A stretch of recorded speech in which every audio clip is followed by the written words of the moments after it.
aquela passagem que fala: o homem sábio tem que adquirir o discernimento entre o Atman e o não Atman, né?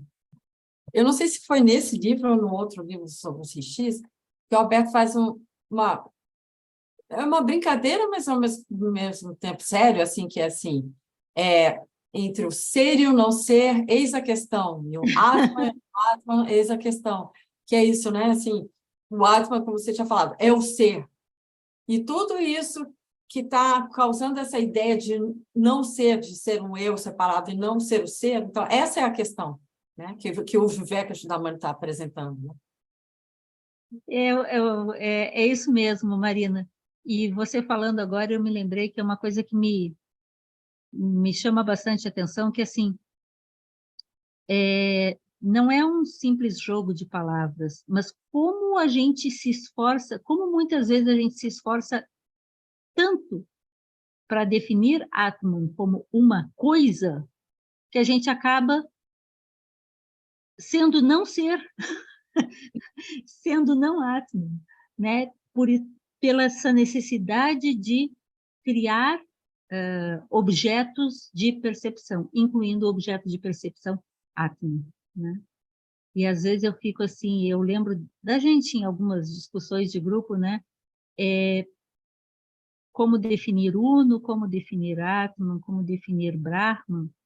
Usar as palavras, e faz parte, é necessário usar nosso pensamento para conseguir ir além, mas não ficar preso a isso, né?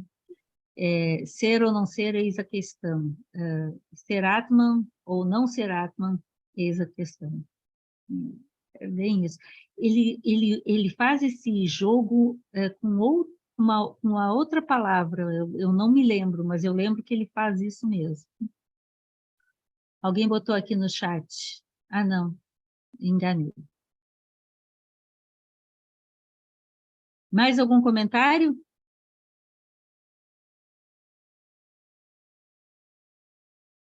Vamos lá. A dualidade existe somente por meio da ilusão. Um liberto é desprovido de egoísmo, ou seja, há uma ilusão de que existe uma dualidade. Mas essa dualidade existe do ponto de vista do relativo.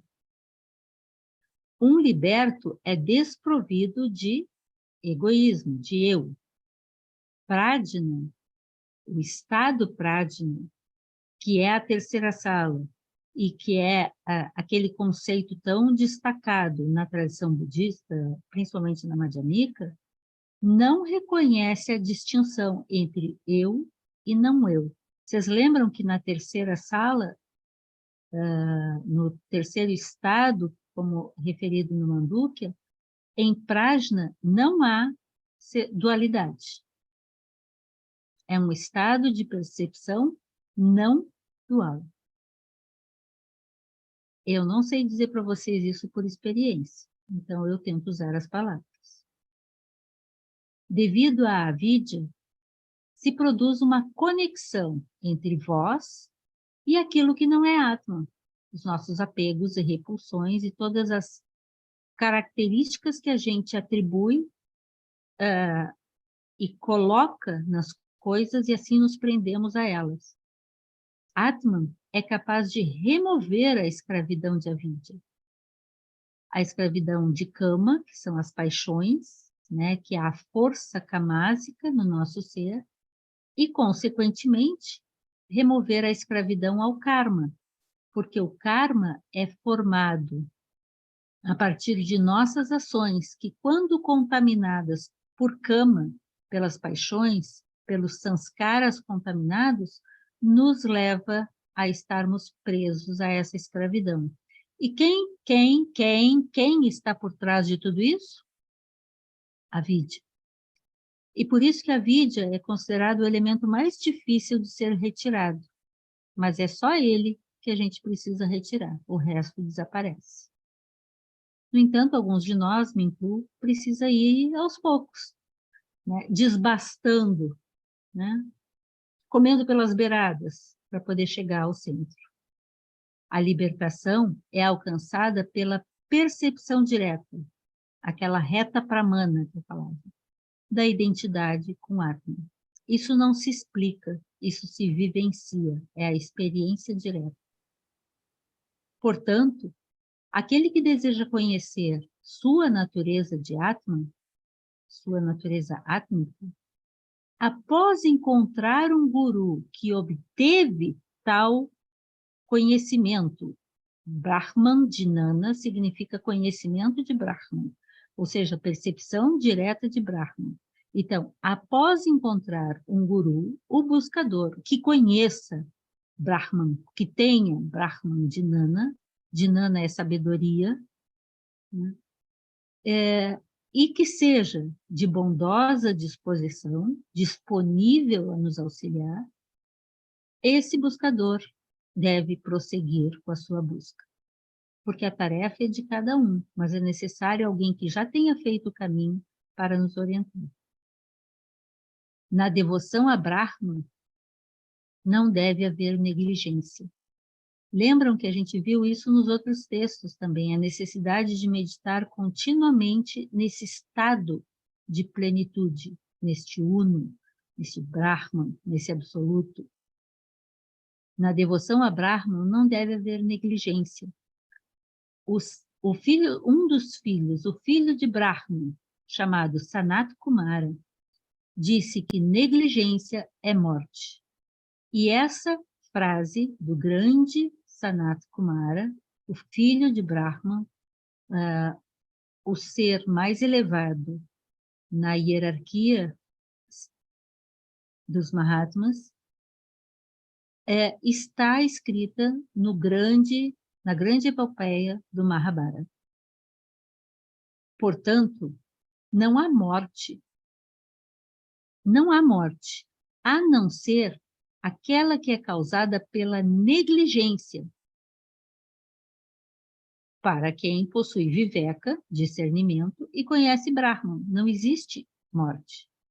Conhece Brahman pela experiência direta do estado de Samadhi. Aquele que estiver absorvido no ser, isso é Samadhi, alcança o mais pleno sucesso. Portanto, sede diligente. E eu botei só mais, acho que é só mais um, esse é o meu último slide, e aí vamos abrir para a gente conversar, porque senão eu vou ficar só falando. O ser real, Atman, em essência, isso aqui já é lá do final do Vivekachudamani, tá? Olha, aqui eu deixei os números, aforismo 394, 389, que lá no final ele vai ficar falando sobre quem é Brahman, quem é Atman, o que é Brahman, o que é Atman. O ser real, Atman, em essência, o Supremo Brahman, puro como o espaço, ilimitado, sem modificações, o um sem segundo, a única existência, o próprio ser de si mesmo. Atman é Brahman. Atman é o todo desse universo. Além de Atman, nada há. Nada há além de Allah. Nada há além de Atman. Aliás, a frase é a mesma. Nada há além de Allah e nada há além de Atman é a mesma frase. Estão se referindo ao mesmo estado, né? Nada há além de Allah é a famosa mantra, né? La ilaha illallah. Brahman é sem atributos. Brahman é a verdade, o único um, distinto da dualidade. É a realidade, que se manifesta como multiplicidade. E aí eu parei. Eu deixei uns de extras ali, caso necessário, para a gente poder conversar. E o que vocês têm para comentar? Quem que trouxe? Eu tenho certeza que tem gente aí que trouxe algumas passagens, porque eu sei que tem mais gente aqui que já leu o Vivekachudamani e tem interesse nessa temática. Vejam que eu quase não trouxe, eu trouxe assim, pequenos exemplos de um elemento aqui, um elemento lá, né? Então, aqui na página que eu estou agora, aquelas 4 práticas preliminares, né? Precisa purificação, e aí Viveka, Vairagya, Shatsampati e a busca, né, de Mumukshuta, né? Os treinamentos preparatórios. E também trouxe um ou outro elemento sobre as gunas, né? Tamas, rajas e sattva. Não trouxe, porque não era muito o foco, sobre as yogas, mas tem bastante no Vivekachudamani também sobre as yogas. Tanto que eu passei uma aqui, né? Que era, por meio da yoga se alcança tal estado. Agora eu perdi onde é que ela está, mas não importa. Mas o que vocês trouxeram? Vocês tiveram a oportunidade de pegar algumas passagens? Está aberta a palavra.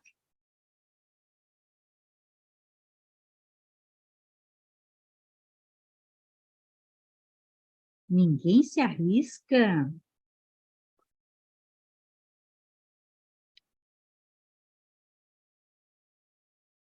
Bom, enquanto vocês vão pensando aí, eu vou ler para vocês essas passagens que eu não coloquei aqui no slide, mas que eu achei muito, muito interessantes, exatamente sobre essa relação Atman e Brahman. Muito bem. Bruno, a palavra está com você.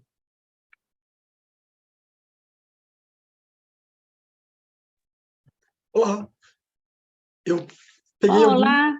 Oi. Não, eu destaquei, mas acho que passagens que falavam de Ahamkara, né? Tem a passagem 106 no Vivekachudamani, que vai dizer que esse ego, sujeito ao prazer e à experiência, é conhecido como Ahamkara. Ele alcança 3 condições pela associação com as qualidades Sattva, Tamas e Rajas. Que a gente até viu isso, né, na semana passada, que são esses 3 estados de Prakriti, né, esses 3 estados, digamos assim, da existência manifesta. Rajas é aquele estado agitado, né, que é ligado, por exemplo, nas emoções à raiva, a um desejo descontrolado.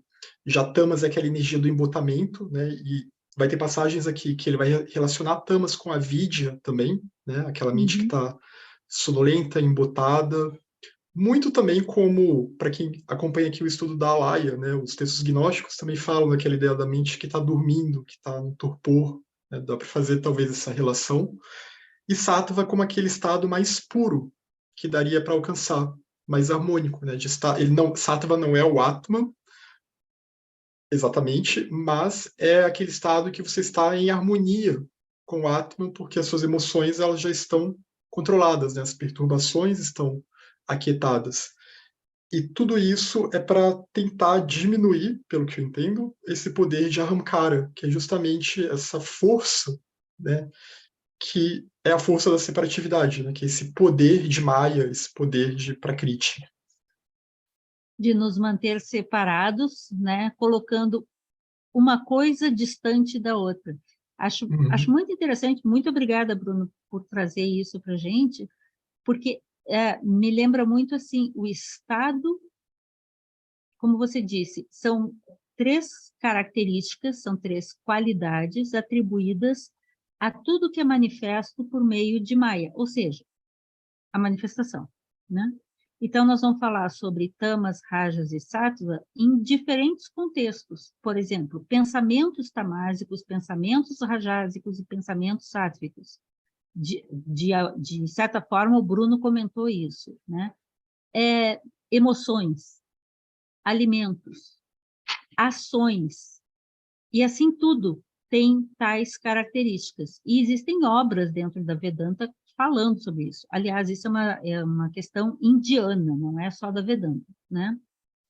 E aí, quando o Bruno ressalta que no Vivekachudamani ele chama a atenção que tamas é o estado, a característica, a qualidade da manifestação mais próxima, mais preenchida, mais cheia de avidya, né? a gente vê isso muito em outros exemplos, né? Como esse embotamento, como essa lassidão, né? Nos mantém distante da necessidade de ter víria, de ter determinação, de se envolver no esforço de chegar a alguma coisa. E facilmente alimenta um eu que se mantém. Eu sou assim porque eu penso desse jeito, porque eu aprendi dessa forma, porque é o meu karma que me faz ser assim, né? E sattva, sim, rajas seria um estado intermediário aqui no sentido de que é aquele da agitação, mas quem é muito agitado, e isso não está nessa passagem aqui final que eu tinha selecionado, mas sattva é essa agitação que não te permite focar a mente, ou serenar a mente, ou chegar a um estado de chamata que te permita a expressão de Atman se expressar para você, ser percebida, descoberta, né? Tirar a coberta dessa condição Atman. E sattva, quando eles dizem que sattva é essa serenidade, contentamento, alegria, capacidade de manter a mente fixa em Atman, seria como limpar a vidraça. Porque enquanto o vidro está sujo, está contaminado, né, você não consegue enxergar.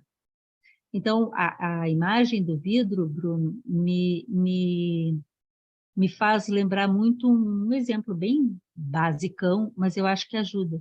Como se a gente estivesse tentando enxergar Atman, que na verdade está em nós, somos nós, né? Mas a minha janela, quando ela está toda pintada de preto, vai ser bem difícil. Seria uma condição extrema, ou muitas manchas pretas, uma condição extremamente tamásica, me bloqueando a percepção dessa luz. Quando ela está muito agitada, é como se essa minha vidraça tivesse toda riscalhada. Então, a percepção fica ruim, mas eu consigo ter, talvez, alguma chance de algo ver, mas com essa agitação, com essa riscalhada toda no vidro, eu não enxergo exatamente quem tem.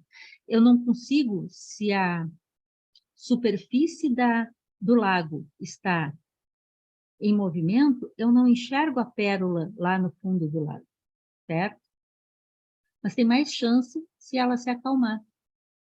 E com essa superfície do lago, com essa vidraça, com o nosso estado mental mais sereno, que é a condição sátvica, e por isso entram atitudes sátvicas, alimentos sátvicos, sono sátvico, medicamentos sátvicos, atitudes sátvicas. E por isso também gosto de falar sobre atividades da vida diária.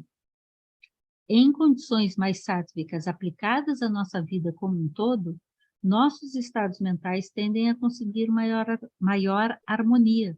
E assim, tende-se a ter uma maior possibilidade de que Atman possa ser desvelado, descoberto, a reta percepção. Mas tem bastante sobre tamas, rajas e sattva no Viveka, né, Bruno? Alguma coisa mais para comentar, Bruno? Eu comentei o teu comentário. Não, que até essa passagem que aqui relaciona também, né? Que está aqui no slide, nessa última. Ignorância, preguiça, embotamento, sono, ilusão, que acho que a gente pode também pensar como os É o budistas problema chamariam, de talvez, tradução. um modo de ver o mundo de forma distorcida, né? Visão errônea, insensatez, são qualidades de tamas, né? E aí, como você falou, a gente tem que tentar ter uma conduta, uma vida, né, em termos de tudo que a gente faz, mais sátvica, exatamente para diminuir o poder de todas essas qualidades de tamas, né? Já porque as propriedades do puro sattva são pureza, percepção do Atman em nós, suprema tranquilidade, contentamento, alegria, a mente fixa em Atman. Eu gostei do exemplo da vidraça, porque você limpa e ela consegue refletir aquela luz, né, como um espelho que agora está limpo. Então você consegue ver que tem que tem uma luz ali. A luz está entrando agora, né? Não está mais sendo bloqueado ou pelos riscos de Raja ou por uma película densa de tamas, né? E no budismo, a gente tem uma deidade que representa, né, o estado de uma mente sátvica, digamos assim, que é Vajrasattva, por exemplo, que é justamente uma prática para purificação e justamente para tentar tirar essa sujeirada, né, uma espécie de um banho de luz, né, e a gente talvez Fazer então uma meditar faxina nos nossos estados contaminados da mente. então talvez também pensar em termos de uma prática meditativa, visualizar o Atman, às vezes visualizar a palavra mesmo, né, Atman, escrita em letras brancas, branco, sutil, né, e visualizar essa luz nos purificando, né, e purificando todos os seres, espalhando, irradiando para todas essas direções. Acho que pode ser até uma sugestão, né, de uma prática meditativa que dá para fazer a partir do estudo desses textos. O Bruno está dando sugestões para que cada um de nós descubra a melhor forma de achar o seu modo, né, o seu caminho, o seu jeito de conseguir fazer isso. Perfeito. Eu me lembro de ter ouvido uma coisa que eu gostei muito sobre essa temática que você está trazendo, Bruno, mas colocando em termos práticos. Havia um questionamento sobre as dificuldades inatas ao caminho, né?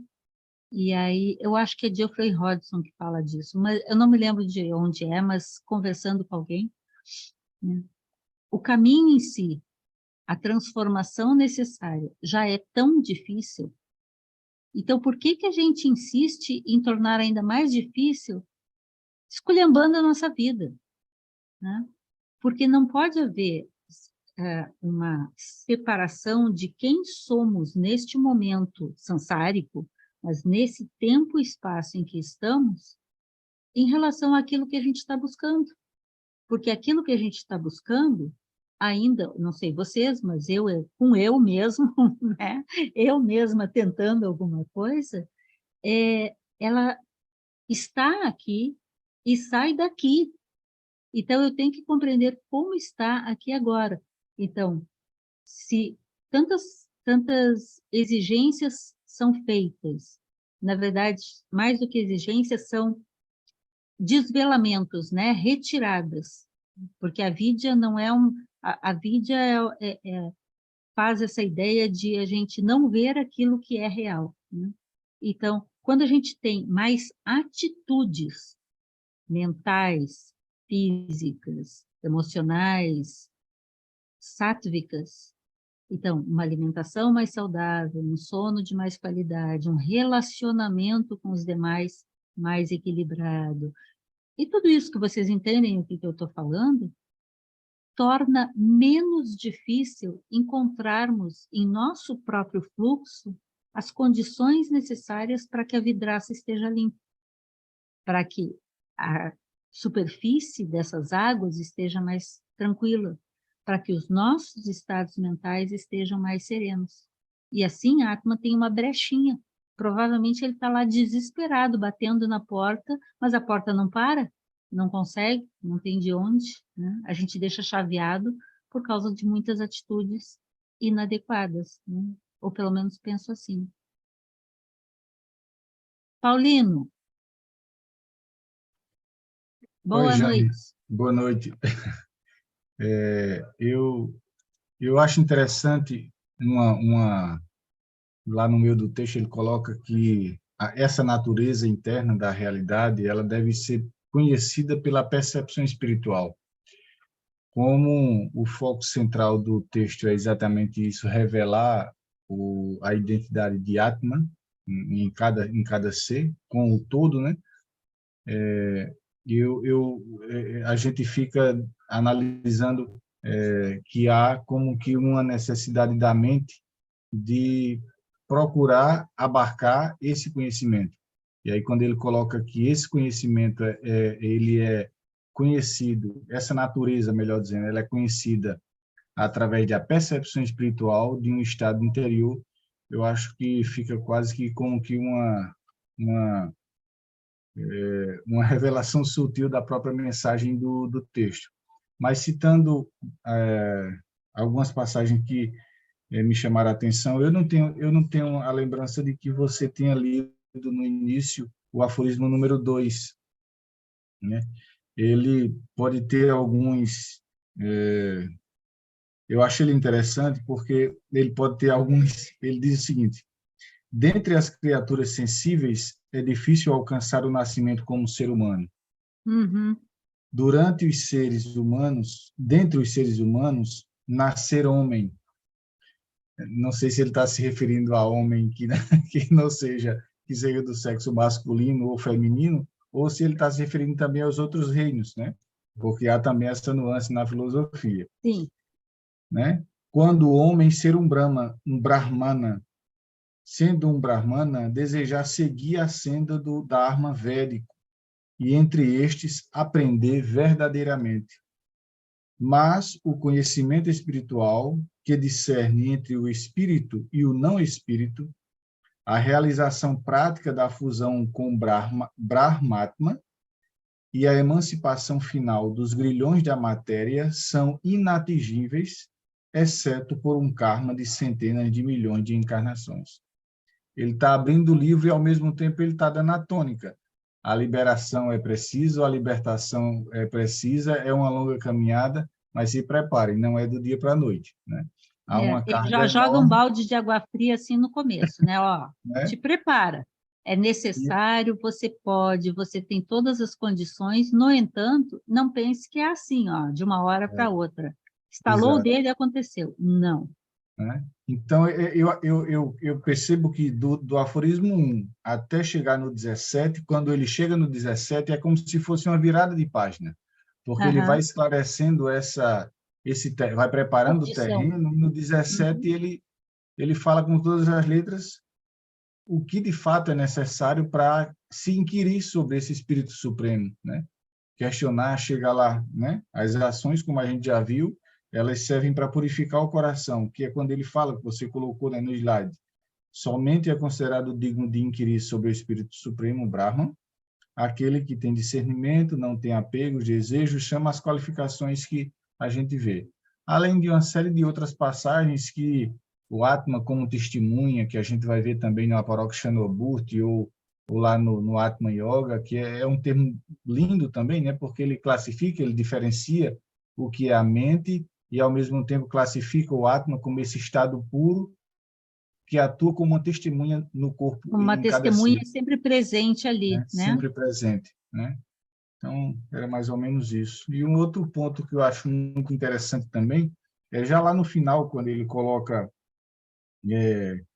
lá no aforismo 576, que ele explica toda essa filosofia, como se fosse um diálogo ao guru, e é como se fosse um fechamento, né, que ele coloca: a suprema e a mais misteriosa doutrina contida nos Vedas é agora revelada a ti. Expõe essa doutrina a alguém cuja mente está livre de desejos, cujas tendências viciosas se evaneceram e que aspira pela libertação, e faça com que ele reflita no que te foi revelado. Né? Eu Era acho isso. essa passagem tão linda, Paulino, porque ela dá aquela tônica de que a gente recebe essas instruções não para guardar para a gente, mas recebe essas instruções para tornar-se tal e retransmitir para aquele cujas tendências viciosas já se foram, que está livre, ou seja, desapego, viveka, shatsampati e mumukshuta, né? Aquelas 4 qualificações necessárias. E aí faz com que ele possa refletir sobre isso que está sendo revelado, né?